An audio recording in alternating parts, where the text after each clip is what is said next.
Bismillahirrahmanirrahim. Assalamualaikum. Apa kabar anak-anakku semua? Sehat semuanya ya. Harus selalu sehat dan tetap semangat.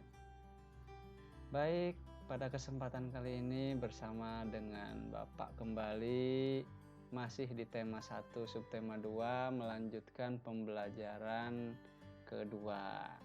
Pada kesempatan kali ini kita akan sama-sama membahas tentang tulang sebagai alat gerak manusia, dan kemudian kita juga akan melihat dan mempelajari tentang gambar cerita pada sebuah cover, dan yang terakhir kita akan sama-sama mencoba menemukan ide pokok pada sebuah teks lisan.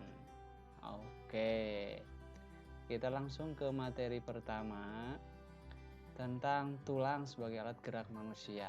Pastinya semua sudah tahu dong tulang itu apa. Nah, dan semuanya punya ya. Oke, kalau tidak punya tulang berarti apa dong? Oke, kita akan berkenalan terlebih dahulu dengan jenis-jenis tulang.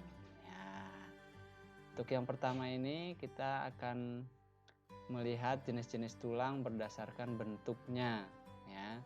Jadi tulang itu ada yang berbentuk pipih ya atau gepeng. Tulang apa contohnya yang bentuknya pipih atau gepeng itu? Ya, contohnya adalah tulang rusuk. Ya, tulang rusuk yang ada di badan kita. Kemudian ada juga tulang pipa. Nah, tahu pipa ya? Ya, pipa itu panjang, bulat, berongga. Ya. Jadi tulang pipa. Tulang pipa ini contohnya di mana? Contohnya ada di tulang paha.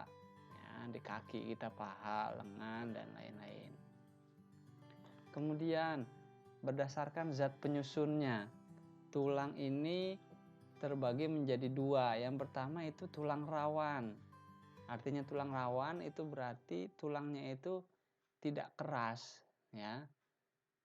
Jadi kalau kalian makan ayam itu ada yang tulang berwarna putih susu gitu, terus kalau digigit kriuk-kriuk gitu ya, tidak terlalu keras. Nah, itu adalah tulang rawan.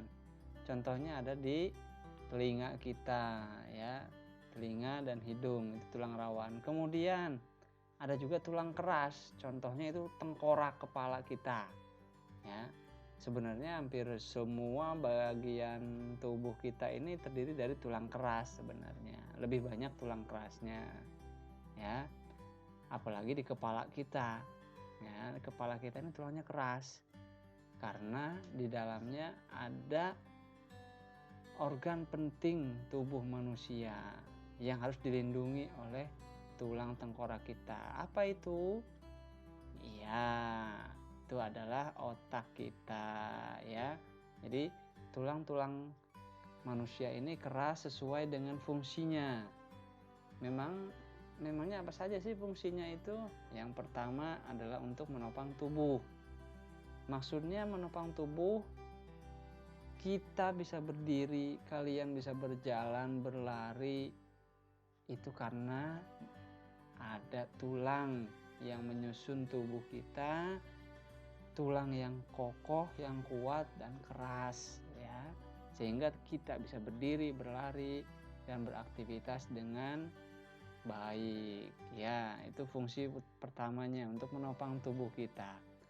Kemudian untuk memberi bentuk tubuh, kita tahu ada orang yang tinggi, pendek, gemuk ya. Nah, kurus itu tergantung salah satunya dari struktur tulangnya.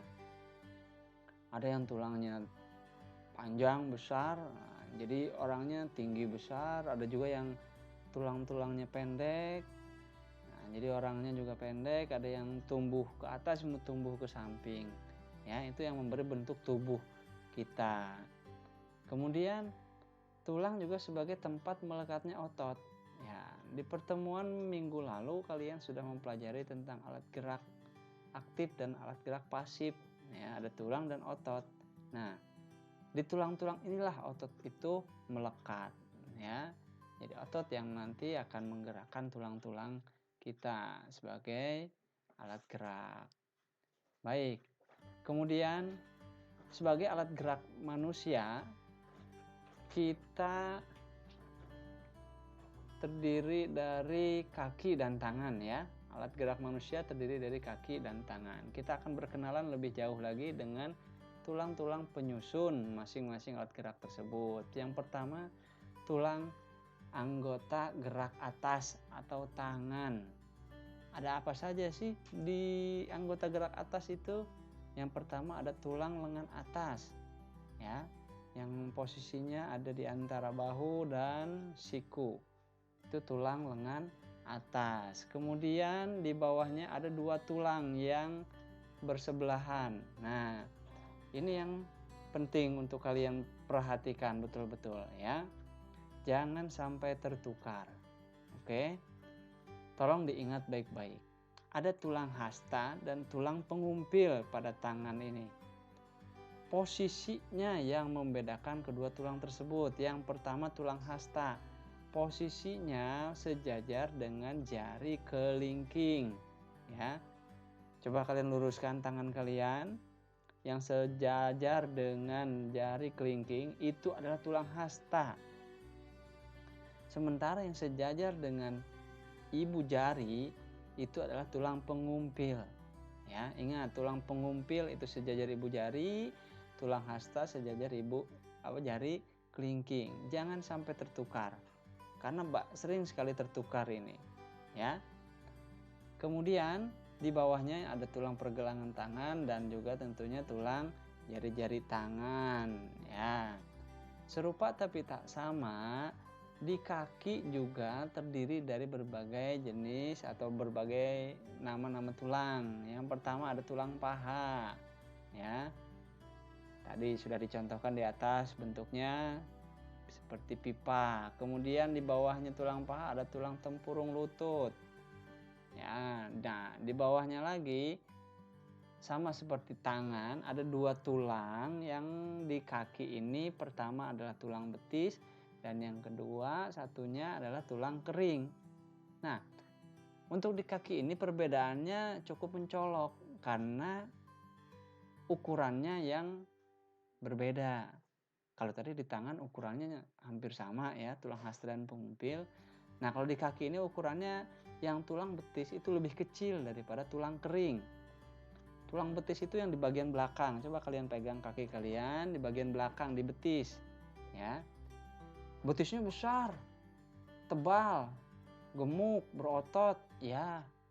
Tapi tulangnya ternyata kecil. Ya. Sementara yang tulang kering di bagian depan itu bentuknya lebih besar daripada tulang betis. Ya. Jadi tulang kering ini yang kalau anak-anak cowok main bola itu yang dilindungi. Ya, yang biasa dikasih pelindung ya ketika main bola itu tulang kering. Kemudian di bawahnya juga sama, ada tulang pergelangan, ada telapak dan juga tulang jari-jari kaki. Oke, paham ya? Jadi sekali lagi jangan sampai tertukar nama-nama tulang anggota gerak tubuh kita. Baik, memasuki materi kedua, kita akan melihat sebuah gambar yang ada pada cover buku paket kalian ya. Ini adalah gambar dari cover buku paket kalian ya, semua punya ya. Nah, apa sih yang akan kita pelajari dari sini? Nah, kita akan melihat unsur-unsur yang harus ada pada sebuah cover. Jadi kalian atau kita mau membuat sebuah cover buku, halaman depan buku itu tidak boleh sembarangan. Harus ada unsur-unsur yang harus ada pada cover itu. Apa saja? Yang pertama tentunya ada gambar ya. Gambar ini merepresentasikan isi dari buku tersebut. Gambarnya harus menarik ya dan pastinya harus sesuai. Contoh di buku yang kalian punya ini ada gambar siswa sedang berolahraga, beraktivitas ya. Isi dari buku ini adalah tentang alat gerak dan tentang kesehatan tubuh. Nah, jadi kan cocok tuh kan, mereka bergerak, mereka sehat ya. Nah, cocok. Jadi gambarnya menarik dan sesuai dengan isi.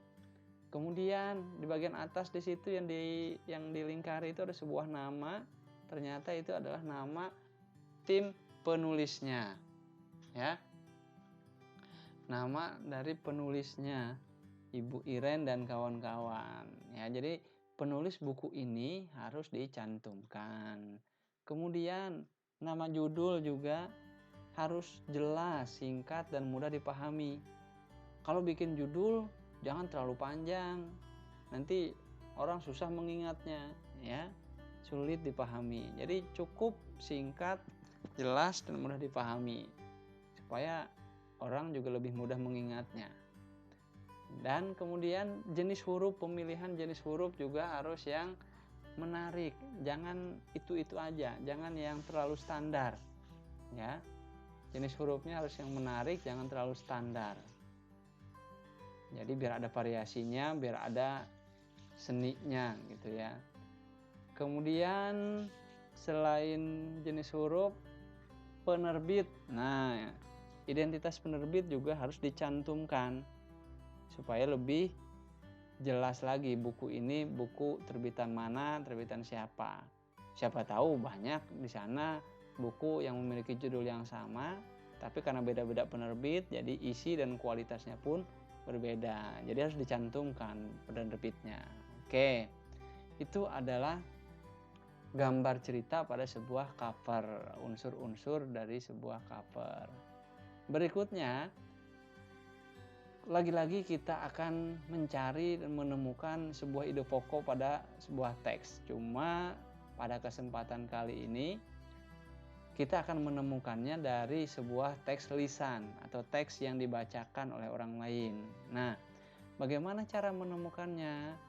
Hampir sama dengan ketika kita mencari dan menemukan ide pokok dari teks tulisan atau kalimat atau paragraf.